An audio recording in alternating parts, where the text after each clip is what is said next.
نحمدہ ونصلی ونسلم علی رسولہ الکریم۔ السلام علیکم ورحمۃ وبرکاتہ۔ انجینئر محمد علی مرزا کی دجل فریبیاں اور تخریب کاریاں لیے ایک دفعہ پھر حاضر خدمت ہیں۔ انجینئر محمد علی مرزا کا ایک بہت بڑا اصول ہے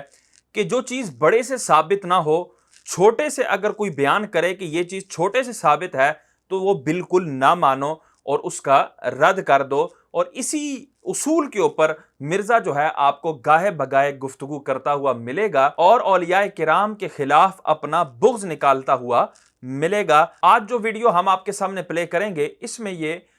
قبلہ امیر اہل سنت امیر دعوت اسلامی حضرت علامہ مولانا ابو بلال محمد الیاس عطار قادری رضوی ضیائی دامت برکاتہم العالیہ کے بیان کردہ ایک واقعے کے اوپر یہ بندہ ٹھٹھا کر رہا ہے اور سامنے والوں کو بھی ہنسا رہا ہے، حالانکہ یہ خود بندہ انتہائی قسم کا جاہل ہے اور اس کو سننے والے بھی تقریباً جاہل ہیں کہ جو اس کی بیان کردہ باتوں پر ذرا برابر بھی غور نہیں کرتے، نہ وہ یہ سمجھتے ہیں کہ اس نے کس دلیل کی بنیاد پر یہ بات کی ہے، نہ وہ اس سے پوچھنے کی ہمت کرتے ہیں، بلکہ اس کی اندھی تقلید کے اندر اوندے منہ چلے جاتے ہیں اور بزرگوں کے اوپر اپنی زبانیں تان دراز کرتے ہیں۔ اب وہ ہم ویڈیو آپ کے سامنے پلے کرتے ہیں، پھر اس کے اوپر تبصرہ کرتے ہیں۔ اگلے دنوں وہ باپا جانی کی ایک ویڈیو، اس کے اوپر ان کے جو سینکڑوں ہزاروں مریدین سبحان اللہ پڑھ رہے ہیں، وہ کہہ رہے ہیں جی ہمارے ایک مفتی تھے دعوت اسلامی کے، تو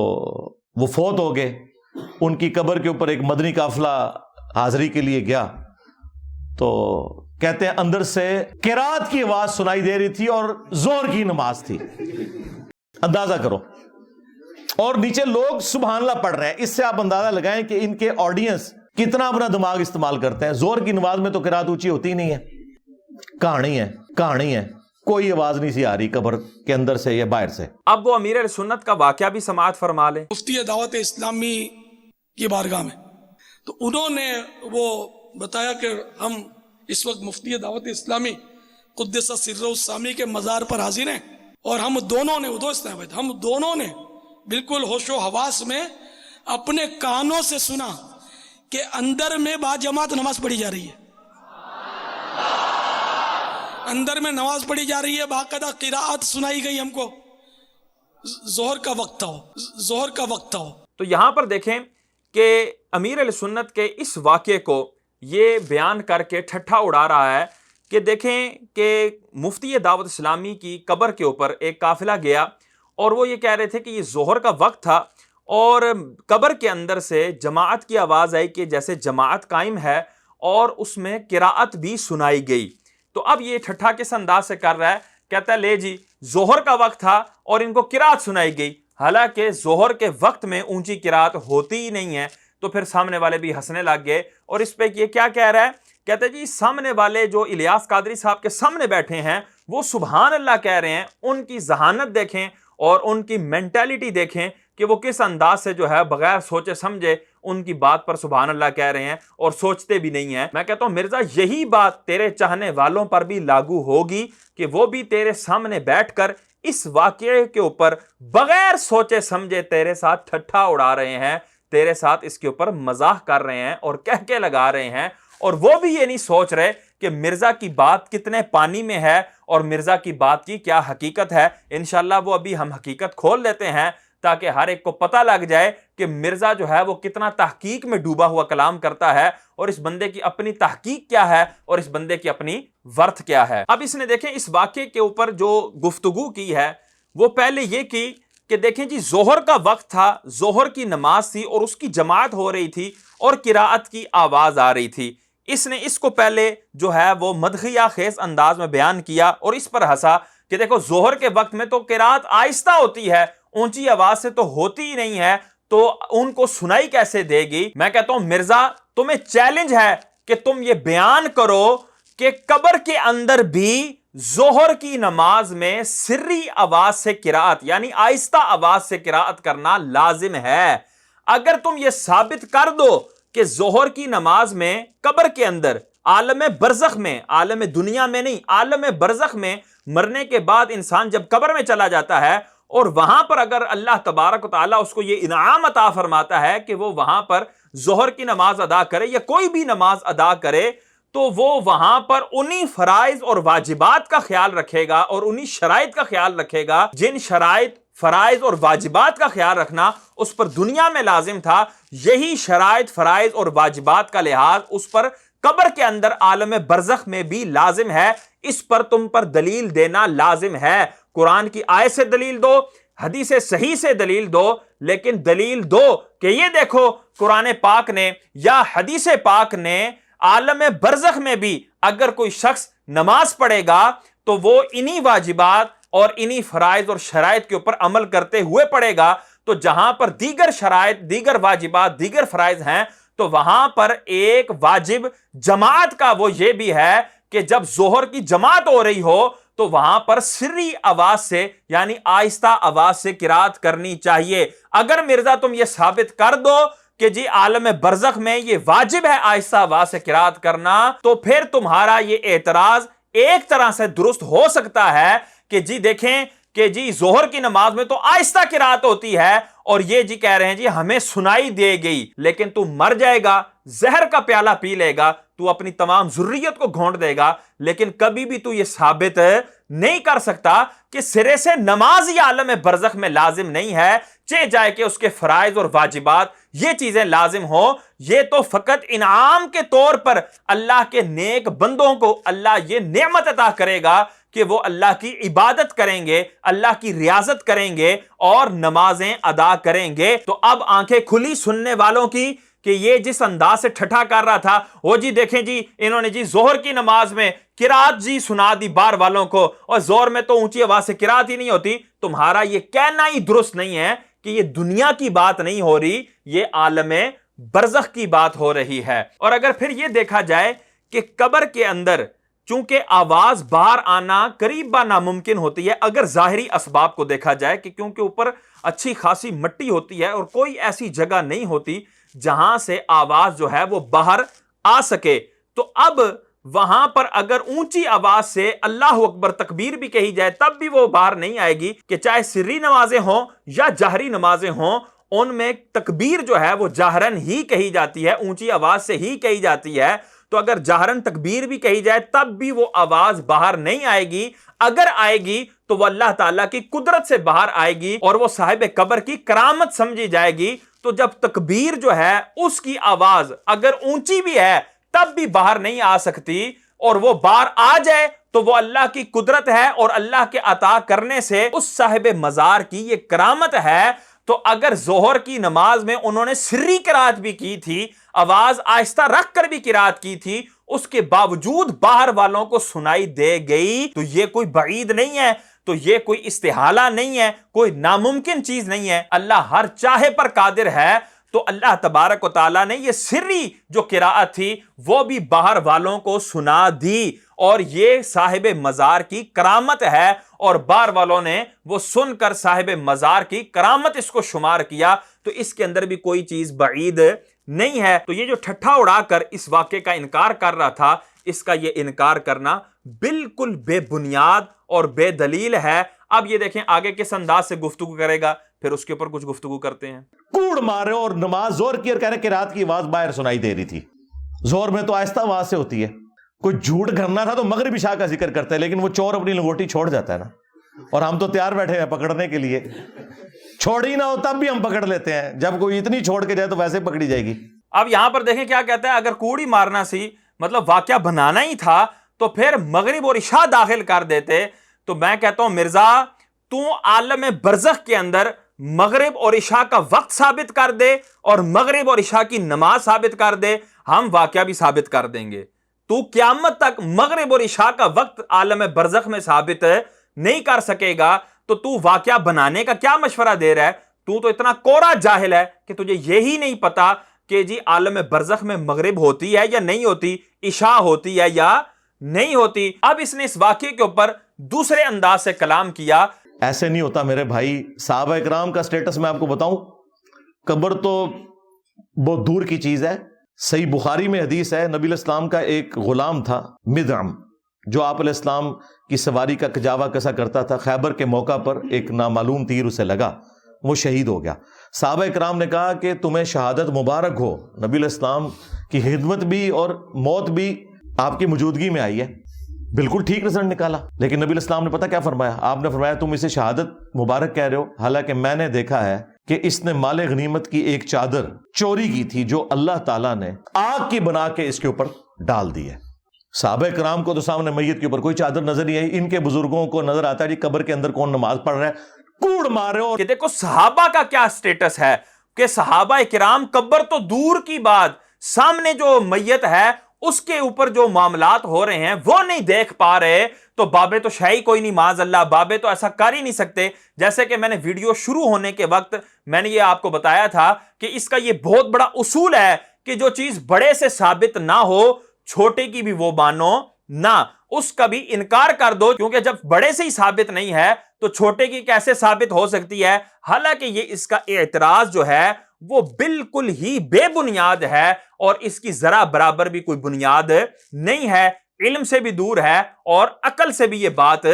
دور ہے. اگر کوئی چیز بڑے سے ثابت نہیں ہے اور چھوٹے سے وہ چیز ثابت ہو جاتی ہے تو یہ کیسے اور کیوں کر ممکن ہوگا کہ ہم اس چھوٹے سے ثابت ہونے والی چیز کا انکار کر دیں کہ نہیں جی آپ کے بڑے نے یہ کام نہیں کیا تھا یا آپ کے بڑے نے یہ کارنامہ سر انجام نہیں دیا، لہٰذا آپ کا بھی یہ کارنامہ کبھی بھی نہیں مانیں گے، آپ کی بھی یہ فضیلت کبھی بھی نہیں مانیں گے. اس کے اوپر کئی دلائل دیے جا سکتے ہیں، کچھ میں باتیں عرض کر دیتا ہوں کہ حضرت مریم رضی اللہ تعالی عنہا جب آپ کو ایک کمرے کے اندر عبادت کے لیے جو ہے آپ وہاں پر مصروف عمل تھی، تو حضرت زکریا علیہ السلام نے اس کمرے کو باہر سے مقفل کر دیا، یعنی تالا لگا دیا اور آپ کسی کام سے چلے گئے. بعد میں جب آپ جو ہے وہ تشریف لائے اور کمرے میں داخل ہوئے تو آپ نے کیا دیکھا کہ حضرت مریم رضی اللہ تعالی عنہا کے پاس بے موسم پھل موجود ہیں. یہ قرآن پاک بیان کر رہا ہوں، سورہ آل عمران آیت نمبر 37 میں اللہ تبارک تعالیٰ ارشاد فرماتا ہے کہ جب کبھی زکریا علیہ السلام ان کے پاس ان کی نماز پڑھنے کی جگہ جاتے، وجد عندها رزقا قال یا مریم ان لکی ھذا قالت هو من عند اللہ ان اللہ یرزق من یشاء بغیر حساب، تو ان کے پاس پھل پاتے. سوال کیا اے مریم یہ تمہارے پاس کہاں سے آتے ہیں؟ تو انہوں نے جواب دیا اللہ کی طرف سے ہیں، بے شک اللہ جسے چاہتا ہے بے شمار رزق عطا فرماتا ہے. تو اب یہاں پر ایک بند کمرے کے اندر پھلوں کا آنا اور وہ بھی بے موسم پھلوں کا آنا، یہ ایک کرامت تھی حضرت مریم رضی اللہ تعالی عنہا کی. آپ ولیاں ہیں، آپ نبیہ نہیں ہیں، کیونکہ عورت نبی نہیں ہو سکتی، رسول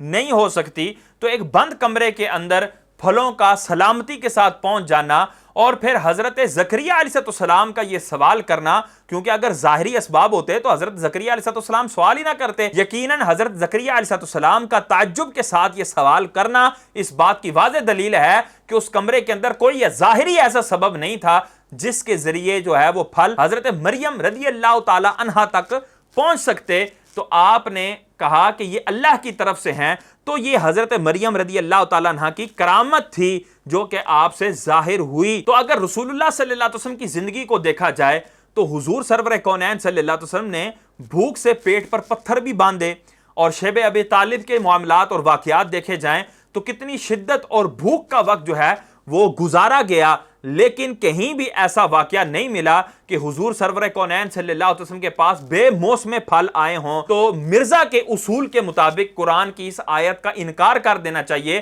کہ معاذ اللہ رب نے کہانی کروائی ہے. اور جی حضور سرور کونین کے ساتھ کبھی ایسا نہیں ہوا، صدیق اکبر رضی اللہ تعالیٰ عنہ کے ساتھ ایسا نہیں ہوا، عمر فاروق اعظم، عثمان غنی، مولا کائنات علی المرتضیٰ شیر خدا کرم اللہ تعالیٰ وجہ الکریم کے ساتھ کبھی ایسا نہیں ہوا. تو حضرت مریم تو معاذ اللہ شہی کوئی نہیں، معاذ اللہ ثم معاذ اللہ. اس کے اصول کے مطابق اور اس کے نعرے کے مطابق اس طرح کی کوئی گستاخی کرنا شروع کر دے. اور اس طرح بنی اسرائیل کے اوپر من و سلوہ نازل ہوا، اس پر بھی قرآن شاہد ہے اور اس کے اوپر بھی قرآن کی آیات موجود ہیں. من و سلوہ نازل ہوا اور وہ وہاں پر اس من و سلوہ کو کھاتے اور اپنی بھوک مٹاتے. تو کیا حضور سرور کونین صلی اللہ تعالی وسلم کے اوپر جب بھوک کا وقت آیا، آپ کے صحابہ پر جب بھوک کا وقت آیا، تو کیا آسمان سے من و سلوہ نازل ہوا؟ کوئی ایسی روایت نہیں ملتی حضور سے تو چونکہ حضور افضل ہیں اور حضرت موسیٰ کلیم اللہ علیہ نبی علیہ السلام آپ سے کم افضل ہیں، آپ سے زیادہ فضیلت والے نہیں ہیں، تو جب بڑے سے وہ چیز ثابت نہیں ہے تو قرآن کی اس آیت کا انکار کر دو، قرآن کے ان واقعات کا انکار کر دو اور یہ کہہ دو معاذ اللہ اللہ نے کہانی کرائی ہے، جھوٹ ہے جی، یہ تو ہو ہی نہیں سکتا کہ جی رسول اللہ صلی اللہ علیہ وسلم کا سٹیٹس تو یہ ہے اور یہاں پر قرآن یہ بات بیان کر رہا ہے۔ اور پھر جی قرآن کہتا ہے کہ جی اصحاب فیل کے حوالے سے الم تر کیف فعل ربک باصحاب الفیل، کہ جب وہ ہاتھیوں والے آئے اور انہوں نے کعبہ پر حملہ کرنے کی کوشش کی تو اللہ تبارک و تعالیٰ نے ابابیل جو ہے وہ ایک خاص پرندے بھیج کر ان ہاتھی والوں کو تباہ و برباد کر دیا، ان پر یہ عذاب بن کر نازل ہوئے۔ تو اب مجھے کوئی یہ بتائے کہ کیا حضور سرور کونین صلی اللہ علیہ وسلم کی کسی جنگ کے اندر، حضور کے صحابہ علیہم رضوان کی کسی جنگ کے اندر ابابیل اور خاص قسم کے کوئی پرندے آئے کہ جنہوں نے اپنے منہ سے کنکریاں پھینکی ہوں اور کافر جو ہیں اس کے ذریعے ہلاک ہوئے ہوں، نیست و نابود ہوئے ہوں؟ کوئی بھی ایسا واقعہ آپ لوگوں کو نہیں ملے گا۔ تو اب یہاں پر مرزا جو ہے وہ یہ کہے کہ چونکہ دیکھیں حضور کے ساتھ کبھی ایسا نہیں ہوا،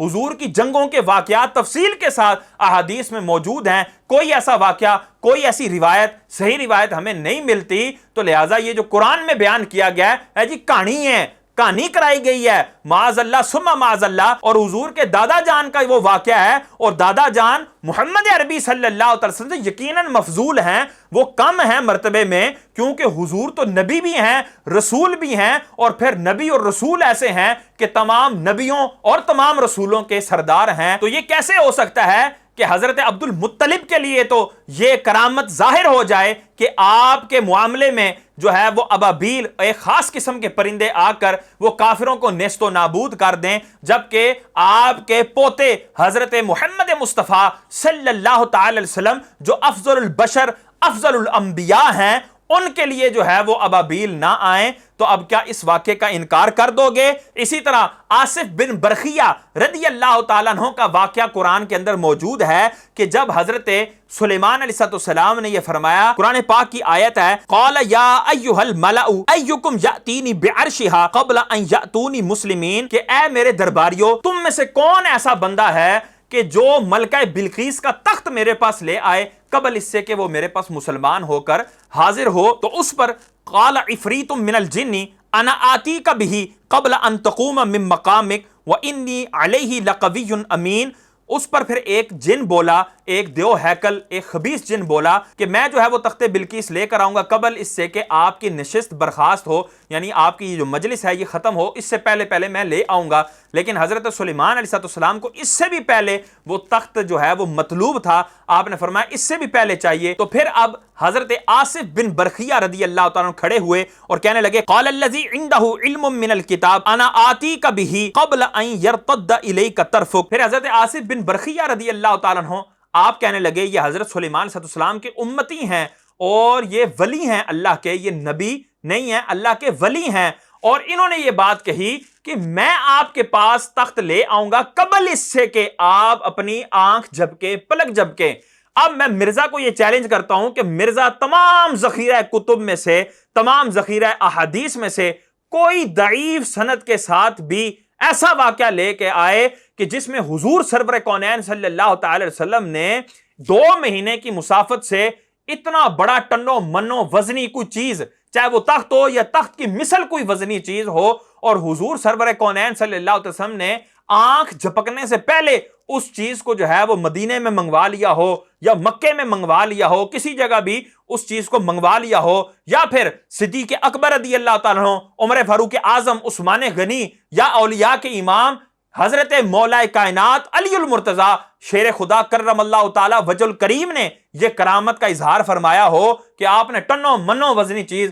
پلک جھپکنے سے پہلے جو ہے وہ منگوا لی ہو، اور ہم اپنی نظر سے جب دیکھتے ہیں تو ہم یہ کہتے ہیں یہ شان ہے خدمتگاروں کی۔ سرکار کا عالم کیا ہوگا کہ جب ایک غلام کی یہ شان ہے، ایک امتی کی یہ شان ہے، تو نبی کی شان کیا ہوگی, رسول کی شان کیا ہوگی, وہ تو وراء الورا ہے. ہم یہ نہیں کہتے کہ جی دیکھیں حضرت عاصم بن برقیہ نے یہ کر کے دکھایا, حضرت سلیمان علیہ السلام اس پہ قدرت نہیں رکھتے تھے, اگر قدرت رکھتے ہوتے تو آپ ان سے ہی مطالبہ کیوں کرتے, معاذ اللہ ثم معاذ اللہ. اور اب مرزا کے بقول کہا جائے تو سلیمان علیہ السلام کا یہ سٹیٹس نہیں ہے تو عاصم بن برقیہ تو شاہی کوئی نہیں, یا قرآن جس کے بارے میں کہہ رہا ہے. اب تفسیر میں کلام بھی ہے, تو مرزا اگر کہے نہیں جی حضرت عاصم بن برقیہ تو مراد نہیں تھے, چلو جو بھی مراد تھا, فرشتہ تھا, جبریل امین تھے, کوئی بھی تھے, قال الذی عندہ علم من الکتاب سے جو بھی مراد تھا, جتنی بھی تفاسیر ہیں اس میں کوئی بھی حضرت سلیمان علیہ السلام سے افضل بندہ مراد یا افضل ہستی مراد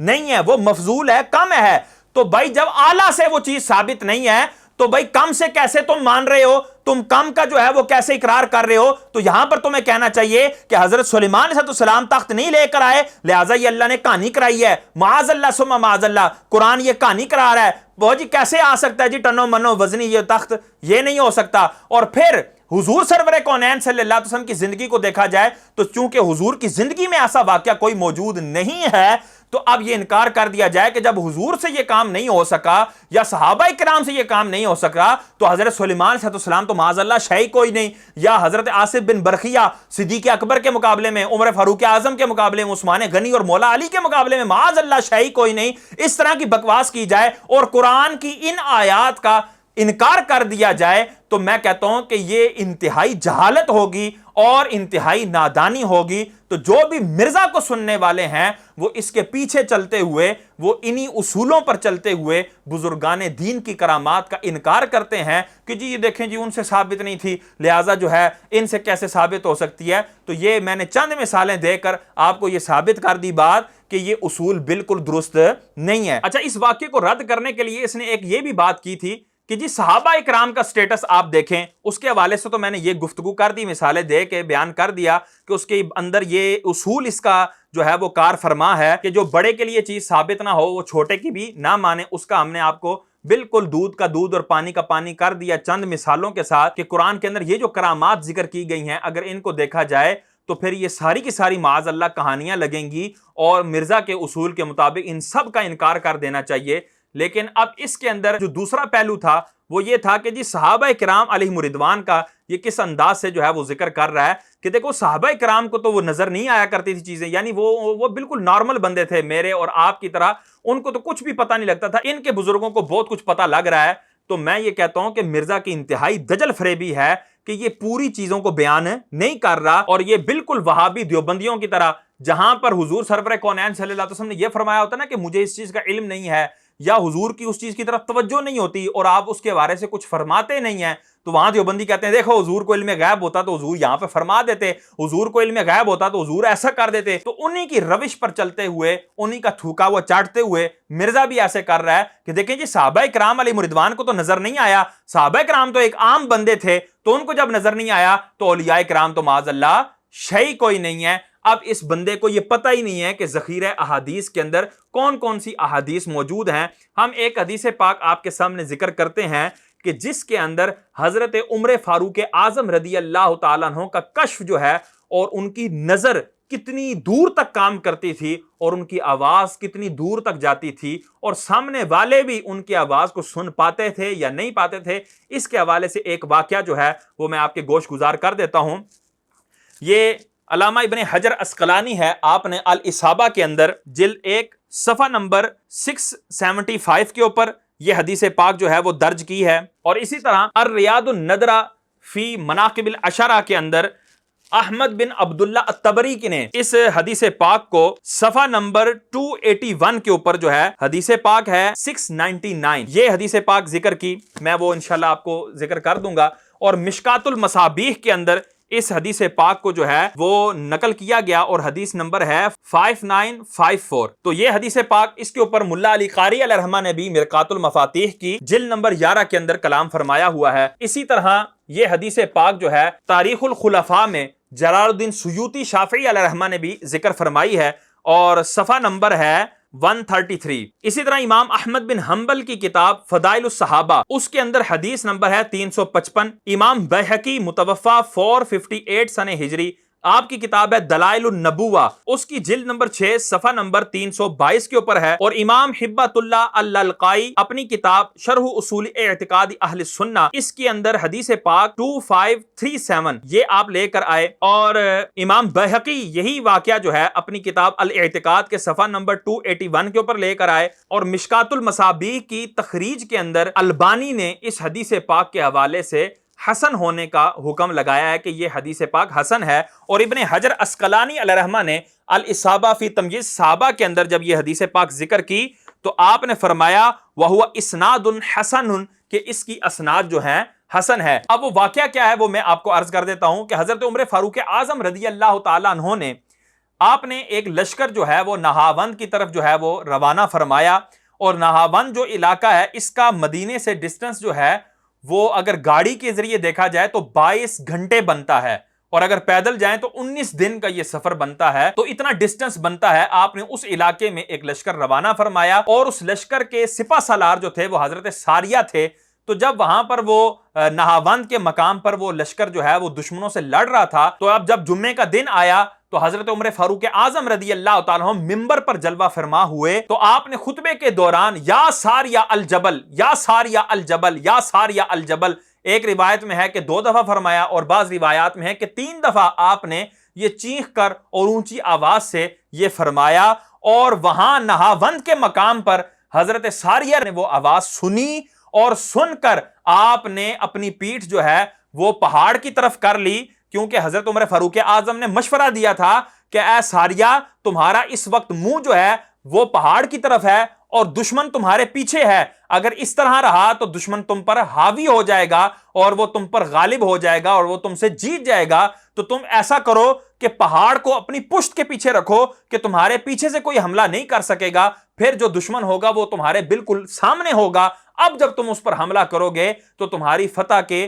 معاملات جو ہیں وہ کامیابی کے جو اسباب ہیں وہ زیادہ بڑھ سکتے ہیں۔ تو آپ نے یہ مشورہ ارشاد فرمایا مدینے کے اندر خطبہ دیتے ہوئے، اور نہاوند کے مقام پر ساریہ رضی اللہ تعالیٰ عنہ کو اتنا جو ہے بیچ میں ڈسٹنس تھا، کوئی آپ نے کال نہیں کی، ظاہری اسباب کوئی موجود نہیں تھے، صحابہ کا یہ سٹیٹس بھی تو بتاؤ، لیکن تو یہ مر جائے گا ایسا سٹیٹس نہیں بتائے گا، بلکہ مرزا جو ہے اس کے اوپر یہ کلام کرتے ہوئے نظر آتا ہے نہیں جی یہ حدیث جو ہے وہ ضعیف ہے، اور اس کے ضعف پر زبیر علی زئی کا جو ہے وہ قول پیش کرتا ہے اور اس کی اندھی تقلید کرتا ہے۔ تو یہ بھی وہابی دیوبندیوں کی طرح جہاں پر بھی فضیلت ثابت ہوتی ہوگی وہاں پر یہ ڈنڈی ماریں گے، اس حدیث کو کمزور کرنے کی کوشش کریں گے، جبکہ ہم نے یہ بات بیان کر دی اور دلائل اس کے اوپر موجود ہیں کہ البانی نے بھی اس کو حسن کہا ہے، اور ابن حجر عسقلانی علیہ رحمہ نے بھی، اور اس کو دیگر مقامات پر بھی جو ہے وہ حسن سند کے ساتھ جو ہے وہ درج کیا گیا ہے، اور یہ حدیث پاک حسن ہے، ضعیف نہیں ہے۔ تو یہاں پر دیکھیں کہ ایک صحابی رسول حضرت عمر فاروق اعظم رضی اللہ تعالیٰ عنہ اتنے دور سے کشف فرما رہے ہیں، دیکھ رہے ہیں، قبر تو قریب ہوتی ہے نا، یہاں پر کتنا فاصلہ ہے، درمیان میں کتنی رکاوٹیں ہیں، اس کے باوجود حضرت عمر فاروق اعظم کی نظر جو ہے وہ کتنا دور کام کر رہی ہے، پھر دور کام کرنے کے بعد یہاں پر آواز بھی پہنچ رہی ہے۔ اس کو تو یہ موت پڑی ہوئی تھی نا کہ جی قبر سے آواز کیسے آ گئی، ان کو مفتی دعوت اسلامی کی نماز پڑھنے کی آواز کیسے آ گئی؟ میں نے کہا اسی طرح آئی ہے جس طرح حضرت عمر فاروق اعظم کی آواز حضرت ساریہ کو آ گئی، اور انہوں نے ان کی آواز سن کر اپنی جہت کو تبدیل کر لیا اور وہ دشمنوں کے لشکر پر غالب آ گئے اور وہ جنگ جیت گئے۔ تو جس طرح حضرت عمر فاروق اعظم کی آواز پہنچی، اسی طرح مفتی دعوت اسلامی کی آواز بھی قبر کے باہر ان قافلے والوں کے کانوں تک پہنچی۔ کس نے پہنچائی؟ وہ اللہ تبارک و تعالیٰ کی ذات ہے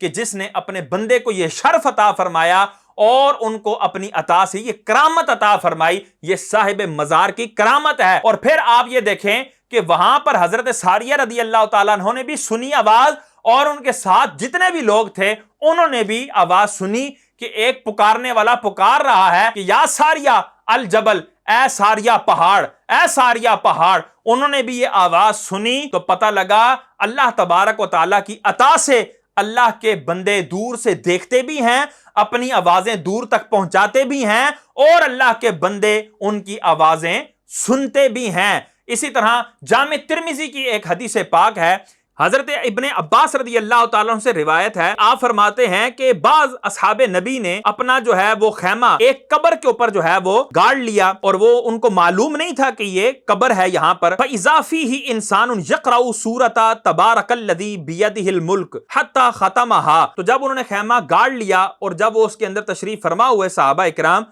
تو انہوں نے آواز سنی کہ اس قبر کے اندر ایک انسان ہے جو سورہ ملک تبارک الذی بیدہ الملک، یہ سورہ ملک اس نے پوری پڑھی یہاں تک کہ اس نے مکمل کر لی۔ فَأَتَى النَّبِيَّ صلی اللہ تعالی علیہ وسلم، تو وہ صحابی رسول جنہوں نے یہ سنی تھی وہ نبی کریم صلی اللہ علیہ وسلم کی بارگاہ میں حاضر ہوئے۔ فقال یا رسول اللہ صلی اللہ تعالی علیہ وسلم انی ضربت خبائی علی قبری وانا لا احسب انہ قبر، عرض کرنے لگے یا رسول اللہ میں نے اپنا خیمہ جو ہے ایک قبر پر نصب کر دیا تھا، اس حال میں کہ مجھے معلوم نہیں تھا، میں نہیں جانتا تھا کہ وہ قبر ہے۔ تو آپ عرض کرتے ہیں یا رسول اللہ فَإِذَا فِيهِ إِنسَانٌ يَقْرَأُ سُورَةَ تَبَارَكَ الْمُلْكُ حَتَّى خَتَمَهَا فَقَالَ رسول اللہ صلی اللہ علیہ وسلم هِيَ الْمَانِعَةُ هِيَ الْمُنْجِيَةُ، تو حضور سرور کونین صلی اللہ علیہ وسلم نے فرمایا کہ یہ جو سورت ہے یہ مانعہ ہے، یعنی یہ عذاب قبر سے نجات دینے والی ہے۔ اب یہاں پر حضور سرور کونین صلی اللہ علیہ وسلم نے یہ کلام نہیں فرمایا کہ تم کون ہوتے ہو